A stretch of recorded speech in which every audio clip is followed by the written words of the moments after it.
ونستغفره ونعوذ بالله من شرور أنفسنا وسيئات أعمالنا من يهده الله فلا مضل له ومن يضلل فلا هادي له ونشهد أن لا إله إلا الله وحده لا شريك له ونشهد أن محمدا عبده ورسوله يا أيها الذين آمنوا اتقوا الله حق تقاته ولا تموتن إلا وأنتم مسلمون يا أيها الناس اتقوا ربكم الذي خلقكم من نفس واحدة وخلق منها زوجها وبث منهما رجالا كثيرا ونساء واتقوا الله الذي تساءلون به والأرحام إن الله كان عليكم رقيبا يا أيها الذين آمنوا اتقوا الله وقولوا قولا سديدا يصلح لكم أعمالكم ويغفر لكم ذنوبكم ومن يطع الله ورسوله فقد فاز فوزا عظيما أما بعد فإن خير الحديث كتاب الله وخير الهدي هدي محمد صلى الله عليه وسلم وشر الأمور محدثاتها وكل محدثة بدعة وكل بدعة ضلالة وكل ضلالة في النار أعوذ بالله السميع العليم من الشيطان الرجيم بسم الله الرحمن الرحيم قاف والقرآن المجيد بل عجبوا أن جاءهم منذر منهم فقال الكافرون هذا شيء عجيب أإذا متنا وكنا ترابا ذلك رجع بعيد قد علمنا ما تنقص الأرض منهم وعندنا كتاب حفيظ بل كذبوا بالحق لما جاءهم فهم في أمر مريج أفلم ينظروا إلى السماء فوقهم كيف بنيناها وزيناها وما لها من فروج والأرض مددناها وألقينا فيها رواسي وأنبتنا فيها من كل زوج بهيج تبصرة وذكرى لكل عبد منيب ونزلنا من السماء ماء مباركا فأنبتنا به جنات وحب الحصيد والنخل باسقات لها طلع نضيد رزقا للعباد وأحيينا به بلدة ميتا كذلك الخروج كذبت قبلهم قوم نوح وأصحاب الرس وثمود وعاد وفرعون وإخوان لوط وأصحاب الأيكة وقوم تبع كل كذب الرسل فحق وعيد أفعينا بالخلق الأول بل هم في لبس من خلق جديد وقال جل وعلا في مقام آخر أعوذ بالله من الشيطان الرجيم يا أيها النبي قل لأزواجك وبناتك ونساء المؤمنين يدنين عليهن من جلابيبهن ذلك أدنى أن يعرفن فلا يؤذين وكان الله غفورا رحيما محترم حاضرین جمعہ مدینی ملی بھائیوں اور خواتین ملت اسلامیہ سب سے پہلے اس اللہ رب العزت کی تعریف و توصیف کبریائی و بڑائی جو ہم سب کا خالق و مالک ہے رازق ہے مدبر ہے جس نے ہماری رشد و ہدایت کے لیے ہمیں نبی اکرم جناب محمد رسول اللہ صلی اللہ علیہ وسلم کا امتی ہونے کا شرف بخشا درود و سلام اللہ کے بھیجے ہوئے تمام انبیاء کرام پر خصوصاً آخری نبی احمد مجتبی محمد مصطفیٰ صلی اللہ علیہ وسلم پر اللہم صلی علی محمد وعلی آل محمد کما صلیت علی ابراہیم وعلی آل ابراہیم انک حمید مجید اللہم بارک علی محمد وعلی آل محمد کما بارکت علی ابراہیم وعلی آل ابراہیم انک حمید مجید دوستو اور ساتھیوں نبی اکرم صلی اللہ علیہ وسلم کی آمد سے پہلے عورتوں کے ساتھ خواتین کے ساتھ انتہائی ناروا سلوک کیا جاتا تھا خواتین کا کوئی حق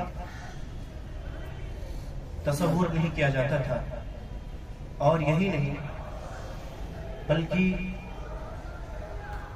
جس گھر میں بچی پیدا ہو جائے وہ گھر والے اس بچی کے پیدا ہونے کی وجہ سے عار اور شرمندگی تصور کیا کرتے تھے بلکہ کم سن بچیوں کو زندہ دفن کر دیا جاتا تھا ایسے تیر و تاریک دور میں جناب محمد رسول اللہ صلی اللہ علیہ وسلم کی بعثت ہوئی نبی اکرم صلی اللہ علیہ وسلم کو نبی بنا کر کے بھیجا گیا اور آپ صلی اللہ علیہ وسلم نے اپنی آمد کے بعد عورتوں کو خواتین کو ان کی کھوئی ہوئی حیثیت واپس آ گئے. عورتوں کے حقوق جو تھے وہ دیے، اور ساتھ ساتھ اسلام نے یہ کہا کہ ایک عورت اگر تمہاری بہن ہے، ایک عورت تمہاری بہن ہے تو وہ تمہاری عزت ہے. ایک عورت اگر تمہاری بیٹی ہے تو وہ تمہاری عزت ہے. تمہاری بہن ہے تو وہ تمہارا ناموس ہے. اگر تمہاری ماں ہے تو تمہاری ماں کے قدموں کے نیچے جنت ہے. اگر تمہاری بیوی ہے عورت کی شکل میں، اگر تمہاری بیوی ہے تو وہ تمہاری زندگی کا ہم سفر ہے. یہ اسلام نے کہا. اور مذہب اسلام نے عورت کو یہ حق دیا کہ عورت کی عفت، عورت کی عصمت کی حفاظت کی خاطر عورت کو حجاب سے نوازا، عورت کو حجاب کرنے کی تاکید کی، حجاب سے نوازا، اور تمام سرپسندوں کے عناصر سے محفوظ رہنے کے لیے اس حکم کی تاکید کی. جو شیطان صفت ہوتے ہیں، اوباش ہوتے ہیں، بدماش ہوتے ہیں، عیاش ہوتے ہیں، ان کی ناپاک نظروں سے، اور جو ہوس پرست ہوتے ہیں ان کی ہوسناکیوں پر روک لگانے کے لیے لگام کسی ہے اسلام نے حجاب کے نام پر. لیکن ہر دور میں حجاب کے مخالف نظر آتے ہیں، ہر دور میں حجاب سے اختلاف کرنے والے لوگ نظر آئے، اور اسی کی ایک شکل آج سے کچھ دن 2-4 دن پہلے کرناٹکا کے ایک شہر اڈپی میں کیا گیا. اڈپی کے کالج میں کیا گیا اور دوسرے ایک گورنمنٹ کالج میں یہ با ہمت، با عزت، با حجاب مسلم بچیوں سے کہا گیا کہ تمہیں اگر یہاں تعلیم حاصل کرنی ہے، تمہیں یہاں تعلیم حاصل کرنی ہے تو تمہیں حجاب کو چھوڑنا پڑے گا. تمہیں اسکول کے جو نظام ہے، یونیفارم، اس کو فالو کرنا پڑے گا. لیکن قربان جائیے ان بچیوں کی ہمت پر، قربان جائیے ان بچیوں کی ہمت پر کہ انہوں نے کلاس روم سے باہر نکلنا تو گوارا کر لیا، لیکن حجاب کو چھوڑنا گوارا نہیں کیا، کیونکہ اسلام کی شناخت ہے. یہ اسلام کی شناخت ہے، یہ اسلامی عورتوں کی پہچان ہے. اس کے کیا سیاسی مقاصد ہو سکتے ہیں ہم اس پر نظر نہیں ڈالیں گے، ہم اس پر گفتگو نہیں کریں گے، کیونکہ آپ ہم سے بہتر جانتے ہیں کہ یہ جو ہنگامہ ہوا ہے اس کے کیا سیاسی مقاصد ہیں، کیا سیاسی مقاصد ہو سکتے ہیں، آپ ہم سے بہتر جانتے ہیں. آج کے خطبہ جمعہ میں ہم مختصر طور پر یہ بیان کرنے کی کوشش کریں گے کہ اسلام میں پردے کی شرعی حیثیت کیا ہے. اسلام میں پردے کی شرعی حیثیت کیا ہے. ابتدائی اسلام میں آپ کو یاد ہونا چاہیے کہ شروعاتی اسلام میں، ابتدائی دور میں مسلم عورتیں بھی حجاب نہیں کیا کرتی تھی، یوں ہی بناؤ سنگار کا اظہار کیا کرتی تھی، اور جس وقت گھر سے باہر نکلنا ہوا کرتا تھا تو یوں ہی نکل جایا کرتی تھی، یعنی جلباب، اوڑھنی، چادر اپنے اوپر نہیں ڈالا کرتی تھی. حضرت عمر رضی اللہ تعالیٰ عنہ کو یہ بات بہت ہی ناگوار گزری تھی. حضرت عائشہ رضی اللہ تعالیٰ عنہ کا بیان ہے، صحیح بخاری کی روایت ہے کہ وہ بیان کرتے ہیں نبی اکرم صلی اللہ علیہ وسلم کی بعض بیویاں قضاء حاجت کے لیے مناصع نامی مقام جو مدینہ منورہ میں ہے، وہ کھلا ہوا میدان ہوا کرتا تھا اس زمانے میں، وہاں جایا کرتی تھی. حضرت عمر بن خطاب رضی اللہ تعالیٰ عنہ نبی اکرم صلی اللہ علیہ وسلم سے کہتے ہیں کہ اللہ کے نبی صلی اللہ علیہ وسلم، آپ اپنی عورتوں کو پردہ میں رہنے کا حکم دیجیے، حجاب کرنے کا حکم دیجیے.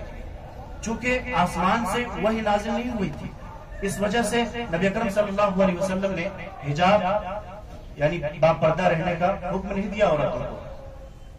ایک مرتبہ پھر ایسا ہی ہوا کہ حضرت سودا بنت زمعہ رضی اللہ تعالیٰ عنہ، جو کہ نبی اکرم صلی اللہ علیہ وسلم کی ازواج میں سے ہیں، ازواج مطہرات میں سے ہیں، ان کی جو قد تھی وہ ذرا دراز تھی، لمبی قد والی.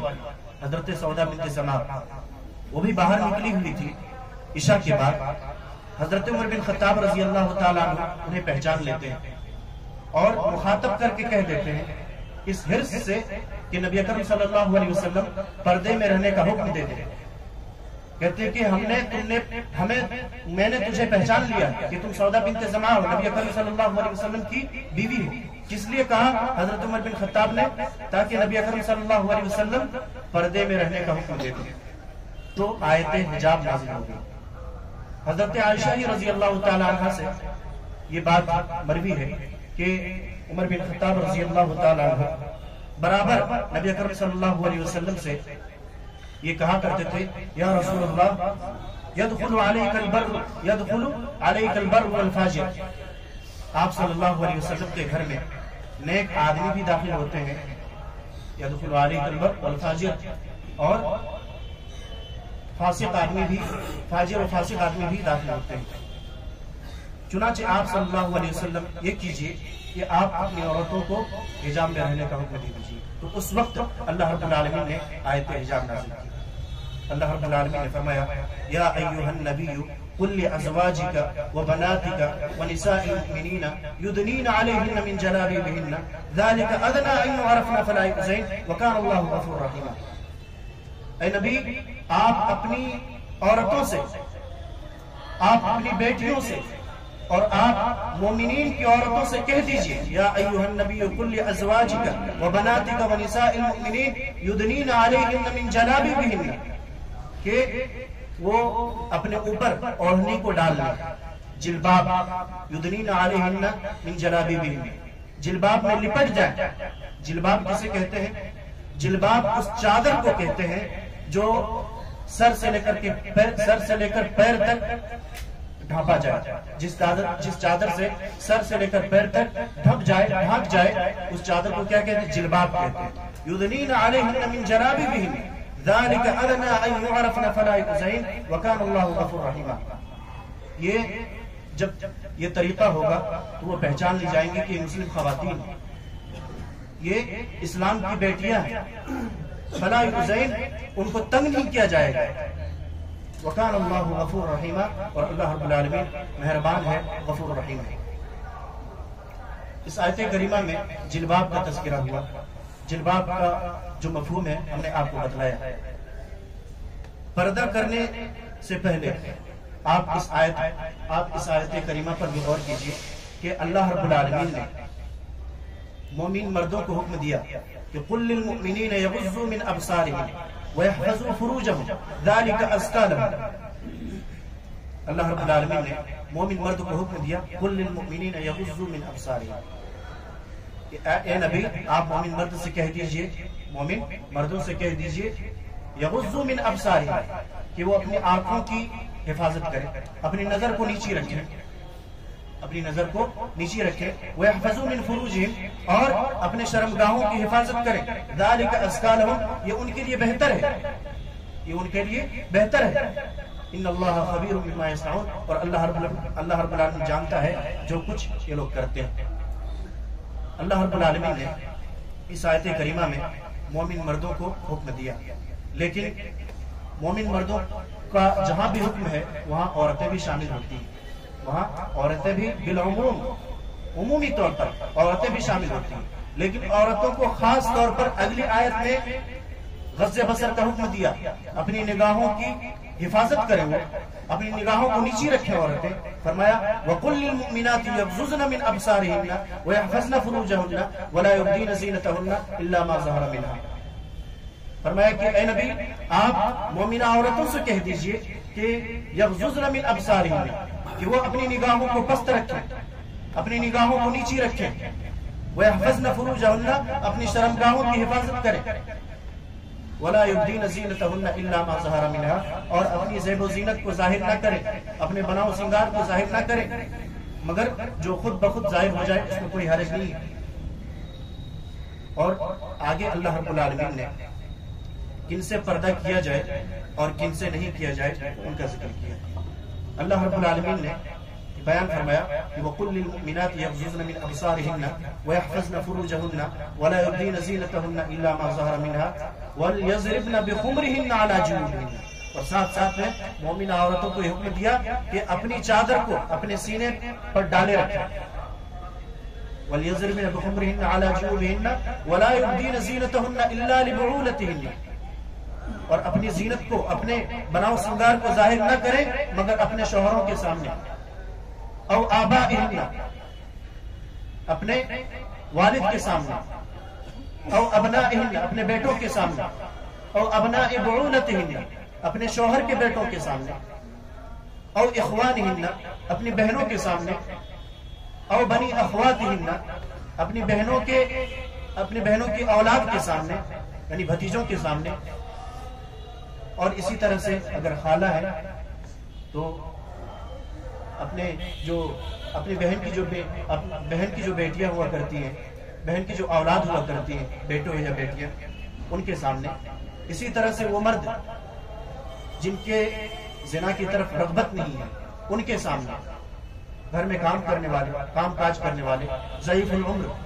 اسی طرح سے اس بچے کے سامنے بے پردہ رہ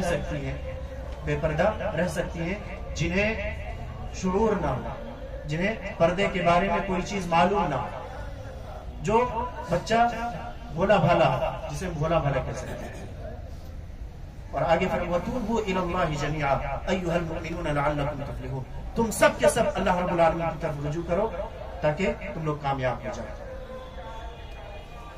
یہ آیت کریمہ میں حکم ہوا. آج کچھ لوگ یہ کہتے ہیں کہ پردے میں کیا رکھا ہے؟ اصل تو دل کی صفائی ہے، اصل تو دل کا پاک ہونا ہے، دل ہمارا صاف ہے، ہمیں پردہ کرنے کی ضرورت نہیں ہے. کچھ عورتیں ایسا کہتی ہیں اور مردوں کو کہتی ہیں کہ دل صاف ہے تو سب کچھ ٹھیک ہے. میرے بھائیوں، ہم ان عورتوں سے کہنا چاہتے ہیں کہ کیا آپ کا دل نبی اکرم صلی اللہ علیہ وسلم کی صحابیات سے بھی پاک ہے؟ ہم مردوں سے کہنا چاہتے ہیں جو اس خیال کے ہیں، کیا آپ کا دل نبی اکرم صلی اللہ علیہ وسلم کے صحابہ سے پاک ہے؟ نہیں، ہرگز نہیں. جب نبی اکرم صلی اللہ علیہ وسلم کے صحابہ کو یہ حکم ہوا کہ وَإِذَا سَأَلْتُمُوهُنَّ مَتَاعًا فَاسْأَلُوهُنَّ مِنْ وَرَاءِ حِجَابٍ ذَلِكُمْ أَطْهَرُ لِقُلُوبِكُمْ وَقُلُوبِهِنَّ،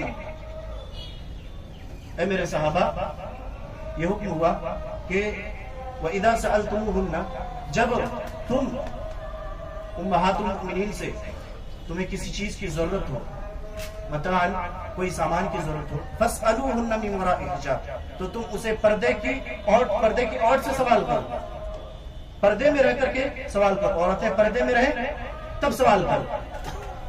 من وراء حجاب ذالکم اطہر لقلوبکم وقلوبہم، یہ تمہارے دل کے لیے پاکیزگی ہے اور ان کے دل کے لیے پاکیزگی ہے. تو بغیر پردے کے دل کی پاکی کا خیال کرنا، دل کی پاکی کا تصور کرنا، یہ نہیں ہو سکتا. یہ قرآن کریم کی آیت بتلاتی ہے. میرے بھائیوں، ہم چند چیزیں ذکر کر رہے ہیں. پردہ اللہ اور اس کے رسول کی اطاعت ہے. پردہ اللہ اور اس کے رسول کی اطاعت ہے. اللہ رب العالمین نے مومن عورتوں کو حکم دیا، مومنہ عورتوں کو حکم دیا پردہ کرنے کی. اور جو عورت پردہ کرتی ہے گویا کہ وہ اللہ اور اس کے رسول کی اطاعت کرتی ہے، اللہ اور اس کے رسول کا کہا مانتی ہے. اور جو اللہ اور اس کے رسول کی اطاعت کر لے، اللہ رب العالمین نے بیان فرمایا وَمَن يُطِعِ اللَّهَ وَرَسُولَهُ فَقَدْ فَازَ فَوْزًا عَظِيمًا، جس نے اللہ اور اس کے رسول کی اطاعت کی فقد فاز فوزا عظیما، وہ بڑی کامیابی میں ہے. پردہ پاکیزگی ہے، جیسا کہ آیت کریمہ میں ذکر ہوا وَإِذَا سَأَلْتُمُوهُنَّ مَتَاعًا فَاسْأَلُوهُنَّ مِنْ وَرَاءِ حِجَابٍ ذَلِكُمْ أَطْهَرُ لِقُلُوبِكُمْ وَقُلُوبِهِمْ، یہ تمہارے دل کے لیے پاکیزگی ہے اور یہ ان عورتوں کے دل کے لیے پاکیزگی ہے. تو پردہ کیا ہے؟ پاکیزگی ہے. پردہ کمال ایمان کی دلیل ہے. پردہ کمال ایمان کی دلیل ہے. جہاں کہیں بھی پردہ کے بارے میں اللہ رب العالمین نے ذکر کیا، مومنوں سے خطاب کیا، مومنوں سے خطاب کیا، مومنہ عورتوں سے خطاب کیا. تو پردہ نہ کرنا، بے پردگی میں رہنا، یہ ایمان میں کمزوری کی علامت ہے. اور پردگی کے ساتھ رہنا، باحجاب رہنا، حجاب پہننا، یہ عورتوں کے لیے کمال ایمان کی دلیل ہے، مومنہ ہونے کی علامت ہے. اسی طرح سے پردہ حیا ہے. اللہ کے نبی صلی اللہ علیہ وسلم نے فرمایا کہ حیا خیر کا سرچشمہ ہے، حیا خیر کا سرچشمہ ہے، اور بے حجابی سے عاری یعنی بے پردگی میں رہنا یہ حیا سے خالی ہے، حیا سے خالی ہے۔ اور حیا ایمان کے شعبوں میں سے ایک شعبہ ہے، حیا الحیاء من الایمان، حیا ایمان کے شعبوں میں سے ایک شعبہ حصہ ہے۔ جس کے اندر حیا نہ ہو، اذا لم تستحی فاصنع ما شئت، جس کے اندر حیا نہ ہو وہ جیسا چاہے ویسا کرے۔ اللہ کے نبی صلی اللہ علیہ وسلم فرمایا اذا لم تستحی فاصنع ما شئت، جب آدمی بے حیا ہو جاتا ہے تو جو مرضی وہ کرتا پھرتا ہے۔ تو پردے میں رہنا یہ حیا کی علامت ہے۔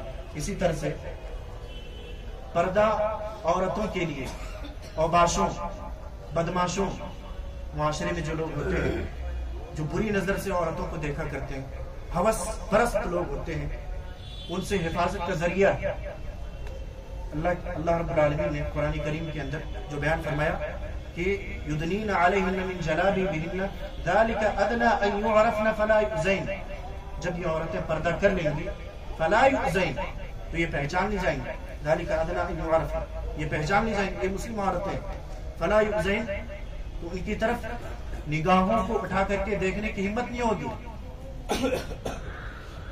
فلا یؤذین۔ تو اوباشوں سے، بدماشوں سے، بدماشوں کی نظر سے حفاظت کا ذریعہ ہے۔ اسی طرح سے بے پردگی اللہ اور اس کے رسول کی نافرمانی ہے۔ اللہ اور اس کے رسول نے حکم دیا پردہ کرنے کا، حجاب میں رہنے کا، لیکن اگر کوئی عورت بے پردگی میں رہتی ہے، بے پردہ رہتی ہے، تو اللہ اور اس کے رسول کی نافرمانی کرتی ہے۔ اور اسی پر اگر وہ اصرار کرتی ہے، چونکہ نص قرآنی سے یہ ثابت ہے کہ عورتیں پردے میں رہیں، نص قرآنی سے، قرآنی آیت سے ثابت ہے، دلیل ہے کہ پردے میں رہے، اگر مکمل طور پر بار بار اصرار کرتی ہے تو یہ درجہ کفر تک پہنچنے کا ڈر رہتا ہے، کفر تک پہنچ جاتا ہے بار بار اصرار کرنے سے کہ ہم پردہ نہیں کریں گے، پردہ نہیں کریں گے۔ اور اگر اس سے نفرت کرتی ہے، اللہ اور اس کے رسول کی تعلیمات سے نفرت کرنا یہ نواقض اسلام میں سے، اسلام کے ختم ہو جانے کی علامتوں میں سے ایک علامت ہے۔ اگر کوئی عورت اس خیال کی ہے تو بے پردگی اللہ اور اس کے رسول کی نافرمانی ہے۔ یہی نہیں، بے پردگی لعنت کا سبب ہے، لعنت کا موجب ہے۔ اللہ کے رسول صلی اللہ علیہ وسلم نے ارشاد فرمایا، الترغیب والترہیب کی روایت ہے، صحیح الترغیب والترہیب کی، کہ نبی اکرم صلی اللہ علیہ وسلم نے فرمایا جو عورتیں بے پردہ رہتی ہیں، پہننے کے باوجود ننگی ہو جاتی ہے، ننگی رہتی ہے، ان پر تم لعنت بھیجو، ان پر تم لعنت بھیجو۔ یہی نہیں، بے پردگی اہل جہنم کا طریقہ ہے، اہل جہنم کا طریقہ ہے۔ اللہ کے رسول صلی اللہ علیہ وسلم نے ارشاد فرمایا، صحیح مسلم کی روایت ہے کہ وہ جو مشہور روایت نساء عاریات کاسیات مائلات ممیلات، کہ آخری زمانے میں کچھ ایسی عورتیں آئیں گی جو پہننے کے باوجود ننگی ہوں گی، پہننے کے باوجود ننگی ہوں گی، اتنا باریک لباس ہوگا، اتنا چست لباس ہوگا اس کا۔ ممیلات، خود گناہوں کی طرف مائل ہوں گی اور دوسروں کو مائل کرنے والی ہوں گی، وہ جنت کی خوشبو تک نہیں پا سکتی، وہ جنت کی خوشبو تک نہیں پا سکتی۔ حالانکہ جنت کی خوشبو بہت دور دور کی مسافت تک جنت کی خوشبو پھیل جائے گی، تو جنت کی خوشبو بھی اسے نصیب نہیں ہوگی۔ تو بے پردگی یہ اہل جہنم کا طریقہ ہے۔ اسی طرح سے بے پردگی یہ نفاق ہے، بے پردگی یہ نفاق ہے۔ اللہ کے رسول صلی اللہ علیہ وسلم نے ارشاد فرمایا، سلسلہ الصحیحہ کی روایت ہے، تم میں سے بری عورتیں وہ ہیں جو بے پردہ گھومنے والی ہوں، اترانے والی ہوں، بے پردہ گھوم کر کے اترانے والی ہوں، دوسروں کو اپنی طرف مائل کرنے والی ہوں۔ اللہ کے رسول صلی اللہ علیہ وسلم نے ارشاد فرمایا کہ وہی منافقہ ہے، وہ منافق عورت ہے۔ تو یہ منافقت کی ایک علامت ہے بے پردگی میں رہنا۔ اسی طرح سے بے پردگی ابلیس کی سنت ہے، شیطان کی سنت ہے، شیطان کا طریقہ ہے۔ ابلیس کا ایک بڑا مقصد یہ ہے کہ بنو آدم کو ننگا کر دے، بنی آدم کو، آدم کی اولاد کو، انسان کو وہ ننگا کر دے۔ یہ ایک بہت بڑا مقصد ہے۔ آپ حضرت آدم و حوا کا واقعہ اٹھائیے، آپ غور کیجئے کہ اللہ رب العالمین نے واقعے کے بعد بیان فرمایا یا بنی آدم لا یفتننکم الشیطان کما اخرج ابویکم من الجنت ینزع عنہما لباسہما لیریہما سوآتہما. یا بنی آدم لا یفتننکم الشیطان، اے بنی آدم، اے انسانوں، تمہیں شیطان کسی دھوکے میں مبتلا نہ کر دے، شیطان تمہیں فتنے میں مبتلا نہ کر دے. لا یفتننکم الشیطان کما اخرج ابویکم من الجنہ، جیسا کہ تمہارے والدین کو یعنی آدم و حوا کو اس نے جنت سے نکلوا دیا. ینزع عنہما لباسہما لیریہما سوآتہما، اس حالت میں نکلوایا کہ ان کے لباس اتر چکے تھے. لیریہما سوآتہما، تاکہ ان کو ان کی شرمگاہ دکھا دے، ان کو ننگا کر دے. تو شیطان کے مقاصد میں سے ایک بہت بڑا مقصد، شیطان کے مقاصد میں سے، ابلیس کے مقاصد میں سے ایک بہت بڑا مقصد بنو آدم کو ننگا کرنا ہے. معلوم کیا ہوا؟ بے پردگی میں رہنا یہ شیطان کا طریقہ ہے، بے حجابی شیطان کا طریقہ ہے. اسی طرح سے زناکاری کا پہلا زنا، زناکاری کی پہلی سیڑھی یہ بے پردگی ہے. آپ اس بات کو یاد رکھیے. بے پردگی یہود کا شیوا ہے، یہود کا طریقہ ہے. اسی لیے آپ صلی اللہ علیہ وسلم نے ارشاد فرمایا اس حدیث میں کہ تم دنیا سے اور عورتوں سے بچو، کیونکہ بنو اسرائیل سب سے پہلے عورتوں کے فتنے میں مبتلا ہوا، عورتوں کے فتنے میں مبتلا ہوا، عورتوں کے چکر میں مبتلا ہوا. معلوم کیا ہوا؟ یہ بے پردگی، بے حجابی یہ یہود کا شیوا ہے. اور بے پردگی یہ دور جاہلیت کا طریقہ ہے، دور جاہلیت کا طریقہ ہے. اللہ رب العالمین نے سورۃ الاحزاب کے اندر بیان فرمایا کہ وَلَا تَبَرَّجْنَ تَبَرُّجَ الْجَاهِلِيَّةِ الْأُولَى، وَلَا تَبَرَّجْنَ تَبَرُّجَ الْجَاهِلِيَّةِ الْأُولَى، کہ تم بناؤ سنگار کر کے جس طرح جاہلیت میں نکلا کرتی تھی جاہلیت کی عورتیں، تم اس طرح گھروں سے باہر نہ نکلو. نبی کی عورتوں سے مخاطب ہو کر کے اللہ رب العالمین نے بیان فرمایا. اور اس مخاطب میں، اس فرمان میں سبھی عورتیں شامل ہیں، سبھی عورتیں شامل ہیں. تو یہ پردے میں رہنا، با حجابی، یہ اسلام میں بہت اہمیت و فضیلت والا عمل ہے. حضرت عائشہ رضی اللہ تعالیٰ عنہ بیان کرتی ہیں کہ اللہ رب العالمین نے جب آیت کریمہ نازل کی کہ وَلْيَضْرِبْنَ بِخُمُرِهِنَّ عَلَى جُنُوبِهِنَّ، کہ مومنہ عورتیں اپنے اوڑھنیوں کو، اپنے چادروں کو اپنے سینوں میں ڈال لیں، تو فرماتی ہیں کہ انصار کی عورتیں، انصار کی عورتوں نے گھروں کے پردوں کو پھاڑ لیا اور اوڑھنی اور چادر بنا لیا. حضرت عائشہ رضی اللہ تعالیٰ عنہ کہتی ہیں کہ اللہ رب العالمین انصار کی عورتوں پر رحم فرمائے، دعا دی انصار کی عورتوں پر رحم فرمائے. یہ جذبہ صحابیات کا تھا. آج ہمارے اندر سے وہ جذبہ ختم ہو چکا ہے. آج برقعے کے نام پر فیشن چلے ہوئے ہیں، برقعے پر برقع لگانے کی ضرورت پڑ رہی ہے، برقعے کو برقع لگا، نقاب لگانے کی ضرورت پڑ رہی ہے. نقاب کے کچھ شرطیں ہیں. نقاب ایسا نہ ہو چست نہ ہو، نقاب پر زین و زیبائش اور زیب و زینت نہ ہو، اور نقاب ڈھیلا ڈھالا سر سے لے کر کے پاؤں تک پورا ڈھکا ہوا، وہ اصل میں نقاب ہے، وہ اصل میں نقاب ہے. آخری بات میں ایک حدیث پیش کر کے اپنی بات کو ختم کرتا ہوں. عبداللہ بن مسعود قال رسول اللہ صلی اللہ علیہ وسلم استحیوا من اللہ حق الحیاء. حضرت عبداللہ بن مسعود رضی اللہ تعالیٰ عنہ سے روایت ہے کہ اللہ کے رسول صلی اللہ علیہ وسلم فرماتے ہیں کہ استحیوا من اللہ حق الحیاء، تم اللہ رب العالمین سے ویسا ہی شرم کرو جیسا کہ شرم کرنے کا حق ہے. صحابہ کرام نے اللہ کے رسول صلی اللہ علیہ وسلم سے عرض کیا، اے اللہ کے رسول، ہم اللہ رب العالمین سے حیا کرتے ہیں. الحمدللہ، ہم اللہ رب العالمین سے حیا کرتے ہیں، اللہ رب العالمین کا شکر ہے. تو اللہ کے نبی صلی اللہ علیہ وسلم نے فرمایا کہ حیا کرنے کا جو حق ہے، جو تم نے سمجھا ہے، مطلب وہ نہیں ہے جو تم سمجھ رہے ہو، بلکہ حیا کرنے کا حق تو یہ ہے الاستحیاء من اللہ حق الحیاء ان تحفظ الرأس وما وعى. حیا کرنے کا حق، اللہ رب العالمین سے حیا کرنے کا حق یہ ہے کہ تم اپنے سر کی حفاظت کرو، اور سر میں جو چیزیں ہیں اس چیز کی حفاظت کرو. سر میں بہت ساری چیزیں ہیں، دماغ ہے، عقل ہے، اپنی عقل کو ادھر ادھر مت لگاؤ، بری سوچ میں مبتلا مت کرو، برے مت سوچو، کسی کے لیے برا مت سوچو، یہ عقل ہے۔ کان ہے، کان سے بری چیز کو نہ سنو، اسی طرح سے گانے وغیرہ لے سکتے، گانے مت سنو۔ آنکھ ہے، سر میں آنکھ بھی ہے، آنکھ کی حفاظت کرو۔ زبان ہے، زبان کی حفاظت کرو، زبان کا صحیح استعمال کرو۔ آگے اللہ کے نبی صلی اللہ علیہ وسلم نے ارشاد فرمایا وَتَحْفَظَ الْبَطَنَ وَمَا حَوَى، کہ پیٹ اور اس کی چیزوں کی حفاظت کرو، پیٹ اور اس کی چیزوں کی حفاظت کرو۔ پیٹ میں پیٹ کی حفاظت کا کیا مطلب ہے؟ یعنی حلال لقمہ کھاؤ، حلال روزی کھاؤ۔ اس حصے میں دل بھی آ جاتا ہے، اپنے دل کا تزکیہ کرو، دل کو پاک و صاف رکھو۔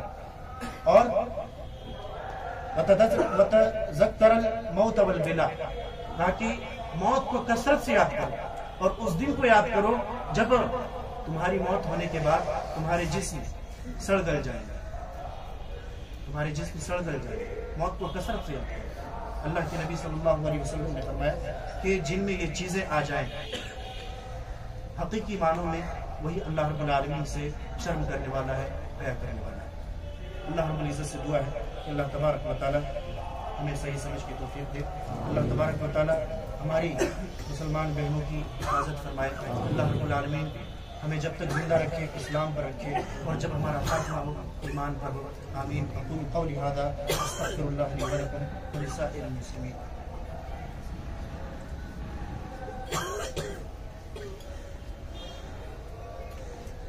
إن الحمد لله وحده والصلاة والسلام على من لا نبي بعده، أما بعد إن الله وملائكته يصلون على النبي يا أيها الذين آمنوا صلوا عليه وسلموا تسليما، اللهم صل على محمد وعلى آل محمد كما صليت على إبراهيم وعلى آل إبراهيم إنك حميد مجيد، اللهم بارك على محمد وعلى آل محمد كما باركت على إبراهيم وعلى آل إبراهيم إنك حميد مجيد۔ إن الله يأمر بالعدل والإحسان وإيتاء ذي القربى وينهى عن الفحشاء والمنكر والبغي يعظكم لعلكم تذكرون، واذكروا الله يذكركم وادعوه يستجب لكم ولذكر الله أكبر والله يعلم ما تصنعون۔